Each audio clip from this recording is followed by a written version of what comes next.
Hello guys, welcome. Collective reading tayo ngayon. So, tingnan natin kung kaninong energy to. Be open-minded po, hindi po halos lahat makaka-resonate, kaya piliin nyo na lamang. And thank you nga po pala sa mga nagsusubscribe, lalo na po sa mga bumabalik. Marami pong salamat. Give me the message for collective, kaninong energy to. Pwedeng sa'yo to, pwede rin sa tao mo, no? So, piliin nyo na lamang.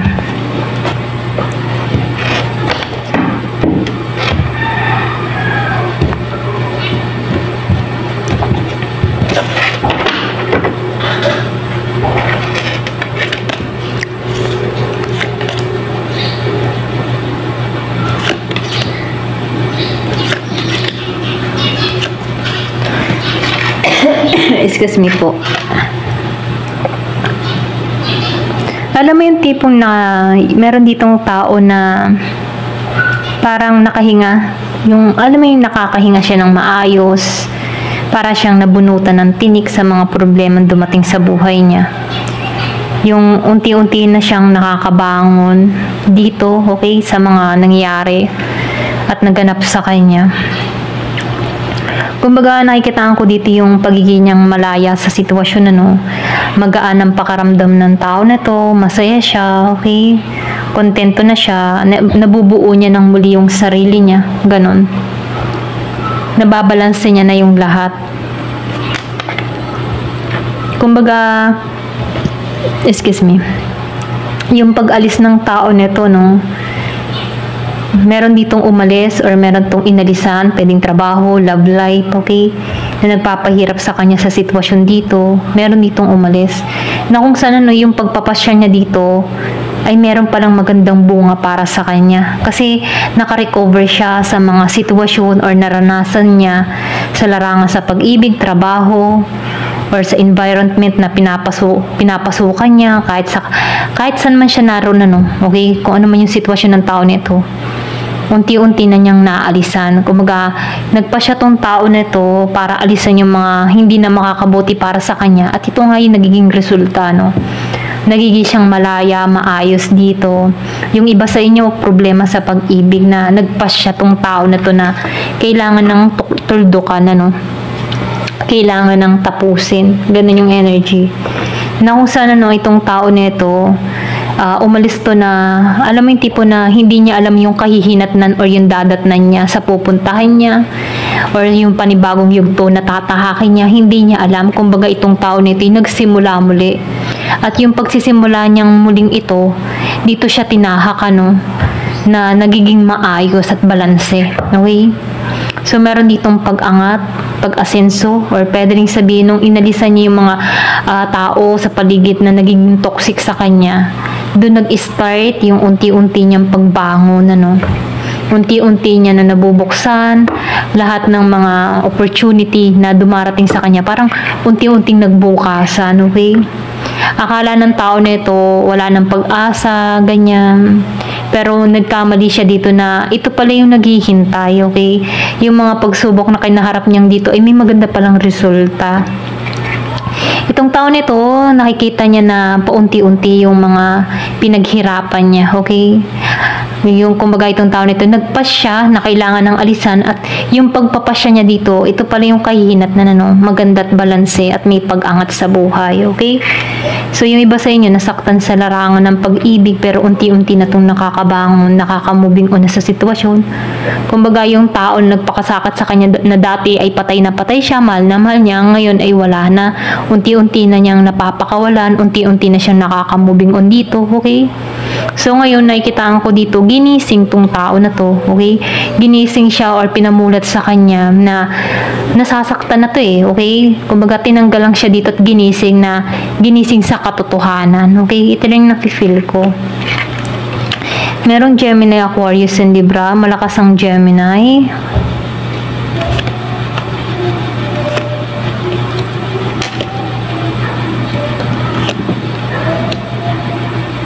So, nakikita ko din dito, itong tao na to, before hindi to makapagpasya, okay? Or pwede rin sabihin na Alam mo yung tipo na marami siyang choices, marami siyang pinagpipilian, pero nakikitaan ko dito na meron tong mga pinagpasyahan or meron na tong tinahak. Pero ganun pa man ano, may natuklasan tong tao nito about dun sa person niya dito. Yung iba sa inyo, no, na kung bakit siya nakaka-moving on na. Kasi nakikitaan ko dito na madali din tong makamove on kasi nakita niya lahat ng mga mali dito sa tao niya. Okay?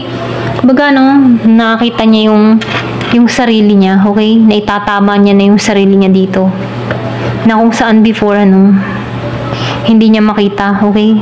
Pwede rin sabihin na masyado niya tong mahal na mahal. Okay? Yung iba sa inyo, no? So, nakikitaan ko dito, may nagpapahiwatig dito ng bagong simula sa tao nito or pwede rin nagkakaroon na to ng bagong idea. Or pwede rin meron ditong darating sa tao nito, no? Yung iba, new love, travel, ayan. So, maraming magbubukas ang oportunidad. Yung iba naman, renewal yung parating. Renewal para sa sarili niya or pwede rin meron ditong magbalik, okay, dun sa iba, no? Pero ganun pa man, ano? Yung iba sa inyo, nakikitaan ko dito, meron kang nakausap dito na tao na masyadong arugante, okay? Or sabihin natin na gusto niya siya lang lagi ang tama, boring, ano, kumbaga KJ, Killjoy, ganyan. Kaya hindi sila magkasundo dito. Meron siyang tao dito na masyadong Killjoy, or pwede rin sabihin stricto, ganyan.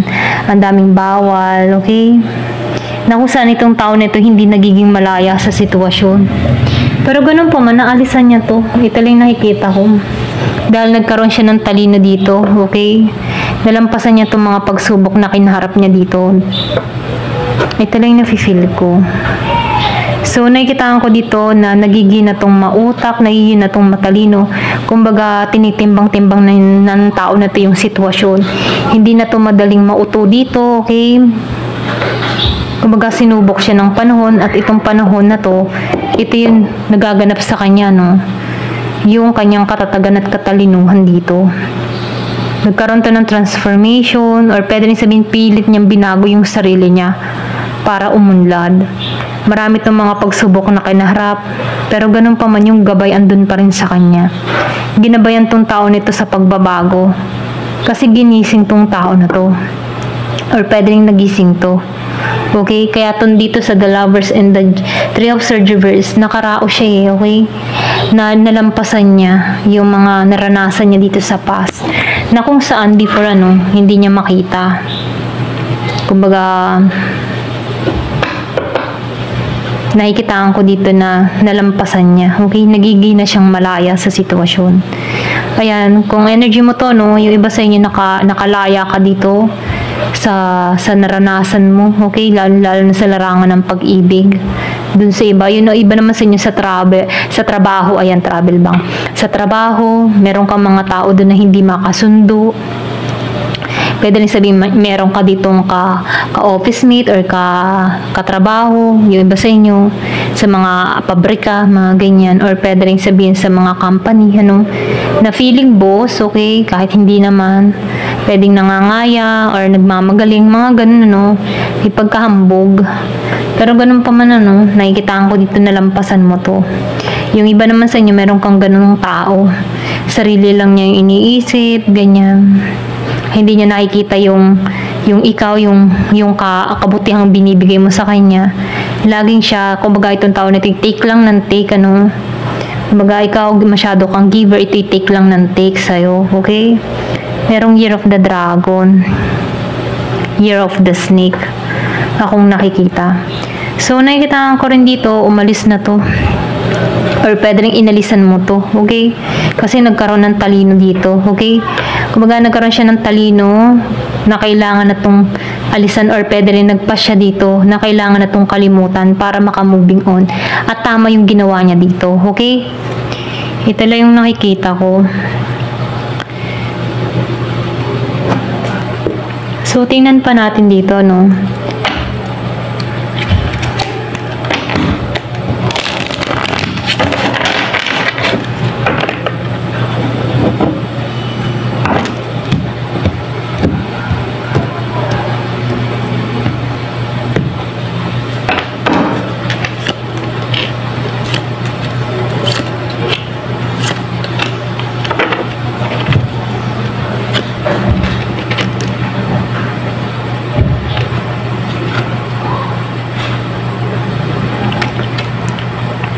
So, nakikitaan ko dito, no? Meron ka ditong tao or pwede rin meron ditong tao na alam mo yung tipo na hinabo lamang yung tao niya, okay? Yung tipo na hindi pure yung hangarin niya, kundi meron lang ditong sexual, okay? Yung iba sa inyo, no? Pwedeng meron ka ditong kadiling na tao na mahilig or masyadong mapagpantas siya, okay? Kumbaga, or pwede rin sabihin na malibog, ganun yun. Ganun na, no? May pagkamalibog. Ayan. Ito lang nakikita ko, no? Okay? So, ngayon, yung sinabi ko nga kanina, malaking pagbabago ang nangyari sa'yo. Nagkakaroon ka dito ng malawak na pangunawa or meron kang, alam mo yung tipo na nauunawaan mo na yung sitwasyon dahil sa mga pakikinig mo ng tarot, ano? Ito yung naging daan or gabay para sa'yo kung bakit nagkakaroon ka ng talino dito sa Queen of Swords, ano? Nagkakaroon ka ng pangunawa, okay? So, nakikitaan ko dito na pinoprotektahan mo ngayon yung sarili mo, yung iba sa inyo, no? Nagiging ka ng aware sa mga bagay-bagay. So, nakikitaan ko dito, yung iba sa inyo, renewal yung nangyayari, nagaganap sa'yo, nadidevelop mo yung sarili mo. Kumbaga, nagiging kang, alam mo yung tipo na malaki yung depensa na ginagawa mo na sa sarili mo, nagiging ka ng maingat, ano, yung tipo na andun yung kagustuhan mo sa pagbabago. Alam mo yung tipo na ganun, okay? Kaya mong balansin yung sarili mo. Andun yung, kung makikita mo, hawak mo yung fire eh. Kumbaga, andun yung passion, ano, na nakapokus ka sa kung anong gusto mo mangyari or marating, okay? Kumaga, nakikitaan ko dito yung energy mo sa renewal or yung pagnanais mo. Andun yung passion sa pagnanais mo sa pagbabago. Okay? Ayan. Ito lang nakikita ko. Yung iba sa inyo, nagpasya na dito sa pagbabago. So, meron ako nakikita ditong sensuality, ano? Ganito ka tingnan ng tao mo. Mapang-akit. Or pwede rin sabihin, no? Naakit pa rin tong tao mo sa'yo. Pwede rin meron kang mga binago sa aura mo, sa itsura mo. Dun sa iba sa inyo, kaya nakikitaan ko dito yung pagnanais ng tao mo sa'yo. Pero naka-moving on ka na eh. Tumataka ka ng ibang direksyon, okay? Yung iba sa inyo, nagkakaroon din ng kaalaman sa pagtatarot or pwede rin sabihin na meron kang idea, marunong kang bumasa, okay? Or pwede rin marunong ka din bumasa ng energy ng isang tao. Ayan. Yung iba sa inyo, no, nagiging aware sa spiritual, ganyan. Or pwede rin sabihin na marunong ka talagang bumasa or natututo ka na. Ayan. Ito lang nakikita ko, no, yung iba sa inyo. So, may misteryoso. Ayan. Ito lang yung nakikita ko, no. So, merong pagbabago nangyari or nagganap sa'yo. Binago ka ng panahon, okay? Ito yung naging daan, ito yung naging guide mo. Pwedeng sa pakikinig ng tarot reader or pwede rin sabihin marunong ka magbasa tulad ng ganitong baraha, okay? Ito yung nagiging gabay mo kung bakit nakakalampas ka sa pagsubok, kung bakit nalalaman mo yung tao mo, okay? Kung bakit nagiginang malino para sa'yo, okay? Kumbaga nabuksan ng kaisipan mo dito at nagkaroon ka ng malaking pangunawa dito. Ito lang yung nakikita ko sa iba, no? Ayan. So, malaki yung pagbabagong magaganap sa'yo. Okay? Patuloy yung paglago mo. Nagkakaroon ka ng development sa sarili mo. At unti-unti na yung pag-angat mo. Okay? Naging balansin ang lahat. At yung iba sa inyo, merong ditong bagong pag-ibig na parating or pwede rin sabihin bagong pananaw sa buhay na kung saan yun yung sinusundan mo. Okay? Yung bagong pananaw mo. Ayan. Ito lang yung nakikita ko. Ayan. Thank you for watching. Love and peace.